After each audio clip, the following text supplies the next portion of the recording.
শহরের অন্যতম নামকরা বিজনেসম্যান হৃদয় হাওলাদারের একমাত্র ছেলে রুদ্র। দুদিন পর তার বিয়ে। এই নিয়ে বাড়িতে বিশাল আয়োজন চলছে, কিন্তু এসবের জন্য মেজাজ পুরো বিগড়ে আছে তার।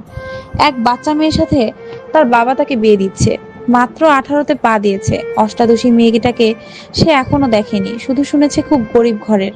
এতে অবশ্য রুদ্রের সমস্যা নেই, তবে সমস্যা হলো সে এখন বিয়ের জন্য প্রস্তুত না। তার উপরে মা সেই বিয়েতে একদম রাজি ছিল না। খুব শখ ছিল নিজের বোনের মেয়েকে বাড়ির বউ করে আনবে, যদিও সেই মেয়েকে রুদ্র দুই চোখে দেখতে পারে না। হঠাৎ ফোনের স্ক্রিনে তাকিয়ে খেয়াল হলো সব বন্ধুরা গ্রুপে মেসেজ দিচ্ছে। ক্যাম্পাসের কাছে একটা বিশাল গার্ডেন আছে, সবাই এখন ওখানে আড্ডা দিবে। রুদ্র তাই দেরি না করে বাড়ির গ্যারেজে গিয়ে বিএমডাব্লিউ গাড়িটা বের করে বন্ধুদের কাছে যাওয়ার উদ্দেশ্যে রওনা দেয়। রাত পেরিয়ে নতুন দিনের শুরু।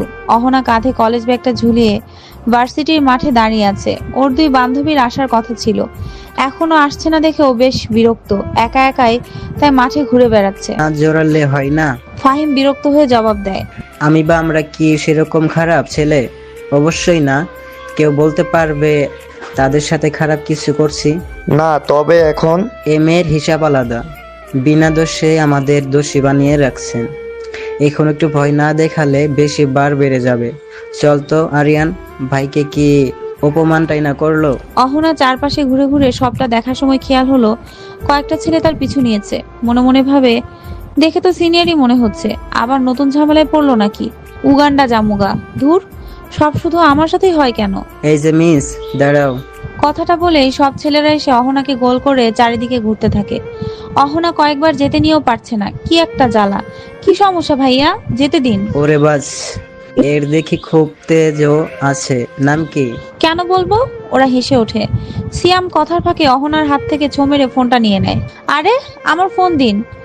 অহনার কথা কেউ শোনে না। মাঠে অনেক শিক্ষার্থী থাকলেও সবাই যার যার মতো ব্যস্ত, যেন এদিকে কি হচ্ছে তাতে কারো যায় আসে না। অহনা ভাবে, অথচ সে কারো বিপদ দেখলে ঠিকই ঝাঁপিয়ে পড়তো। এদের কাছে ফোন রেখে তো উল্টাপাল্টা কিছু করে পালানোও যাবে না। অহনাকে চুপ থাকতে দেখে ওর সামনে নিয়াদ তুড়ি বাজায়। সাদিক বলে ওঠে, তুমি তো খুব বেয়াদব মেয়ে। সিনিয়রদের সম্মান দিতে হয়, জানো না নাকি? নাম বলো। অহনা। ওর নাম শুনে সাদিক হেসে ফেলে, সাথে বাকিরাও পাগলের মতো হাসতে থাকে। অহনা ভেবাচাকা খেয়ে যায়, তার নামটা এমন কি যে এভাবে হাসতে হবে? সে ওদের হাসির মাঝেই দাঁতে দাঁত চেপে বলে, আমার ফোনটা ফেরত দিন এবার। ফোন আগে বলো, কোন ডিপার্টমেন্টে? ফার্মেসি। সবাই এবার থেমে একে অপরের দিকে তাকাতে থাকে। ফাহিম মাঝ দিয়ে বলে ওঠে, তুমি জানো ওই ডিপার্টমেন্টের সবচেয়ে মেধাবী সিনিয়রকে? জুনিয়ররা সবাই তাকে যথেষ্ট সম্মান করে।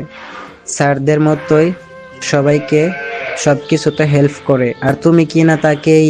অহনা ভ্রুকুচকে প্রশ্ন করে, কার কথা বলছেন? আরিয়ান ফারাজ চৌধুরী। নামটা শুনে অহনার ষষ্ঠ ইন্দ্রিয় তাকে জানান দেয়, অহনা, এরা ওই দলের লোক। আরিয়ান গতকাল ভালো সাজলেও এখন এদের পাঠিয়েছে তাকে জ্বালাতন করতে।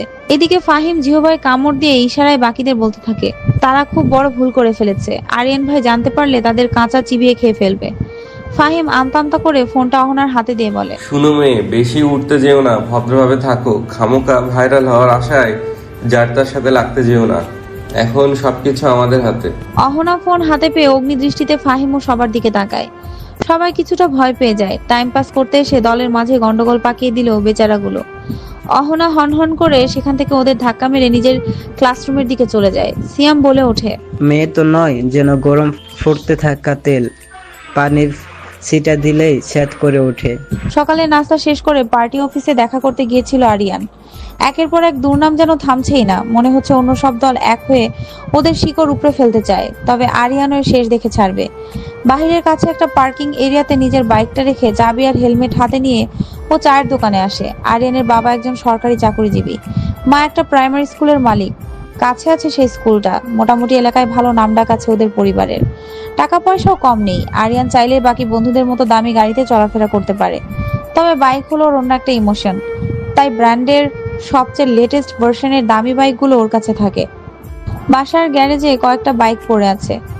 আরিয়ানের সাথে ওদের কমিটির কয়েকজন জুনিয়ররাও আছে। একসাথেই সবাইকে পরিচয় করিয়ে দিতে নিয়ে গিয়েছিল আরিয়ান, তবে ছেলেগুলো কি নিয়ে যেন উসখুস করছে, যেন